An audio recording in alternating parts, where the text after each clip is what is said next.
ഉരുൾപൊട്ടൽ ദുരന്തം നേരിട്ട മുണ്ടക്കൈ ചുരൽമല പ്രദേശത്തിന്റെ പുനർനിർമ്മാണത്തിനായി 529.50 കോടി രൂപയുടെ വായ്പ അനുവദിച്ച് കേന്ദ്ര സർക്കാർ. സംസ്ഥാനം സമർപ്പിച്ച 16 പ്രോജക്റ്റുകൾക്കാണ് വായ്പയായി പണം നൽകുന്നത്. കേന്ദ്ര ധനമന്ത്രാലയം അയച്ച കത്തിന്റെ പകർപ്പ് 24 ലഭിച്ചു. 24 ബിഗ് ബ്രേക്ക്. ദുരന്തബാധിതരുടെ പുനരധിവാസത്തിനൊപ്പം ദുരന്ത മേഖലയുടെ പുനർനിർമ്മാണ പ്രക്രിയയ്ക്കും സംസ്ഥാന സർക്കാർ വിശദമായ പദ്ധതി തയ്യാറാക്കിയിരുന്നു. ടൗൺഷിപ്പിലെ പൊതുകെട്ടിടങ്ങളുടെ നിർമ്മാണം, റോഡുകളുടെയും പാലങ്ങളുടെയും പുനർനിർമ്മാണം, ദുരന്ത മേഖലയിലെ പുഴയുടെ ഒഴുക്ക് ക്രമീകരിക്കൽ, സ്കൂൾ കെട്ടിടത്തിന്റെ പുനർനിർമ്മാണം തുടങ്ങിയ 16 പ്രൊജക്ടുകളാണ് തയ്യാറാക്കിയത്.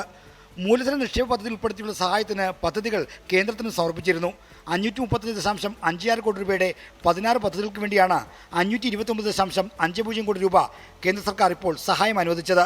സംസ്ഥാനങ്ങൾക്കുള്ള മൂലധന നിക്ഷേപ സഹായത്തിൽ ഉൾപ്പെടുത്തിയാണ് വായ്പ അനുവദിച്ചത്. മൂലധന നിക്ഷേപ സ്കീമിലെ വായ്പകൾക്ക് പലിശയില്ല. 50 കൊല്ലം കൊണ്ട് തിരിച്ചടച്ചാൽ മതി. ഈ മാസം 11-നാണ് വായ്പാ സഹായം അനുവദിച്ചുകൊണ്ട് കേന്ദ്ര ധനമന്ത്രാലയത്തിലെ ഡയറക്ടർ ചിന്മയ് പുണ്ഡലിക് റാവു സംസ്ഥാനത്തെ ധനകാര്യ അഡീഷണൽ ചീഫ് സെക്രട്ടറിക്ക് കത്തയച്ചത്. ഈ കത്താണ് 24 പുറത്തുവിട്ടത്.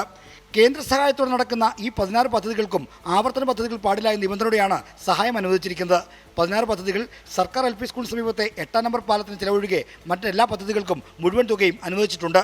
വായ്പയാണെങ്കിലും മുണ്ടക്കൈ ചുരൽമല ദുരന്തവുമായി ബന്ധപ്പെട്ട് കേന്ദ്ര സർക്കാരിൽ നിന്ന് സംസ്ഥാനത്ത് ലഭിക്കുന്ന പ്രധാന സഹായമാണിത്. എന്നാൽ സമഗ്ര പുനരധിവാസ പദ്ധതിയുമായി ബന്ധപ്പെട്ട് കേരളം ആവശ്യപ്പെടുന്ന തുക ഇനിയും കേന്ദ്ര സർക്കാർ അനുവദിച്ചിട്ടില്ല.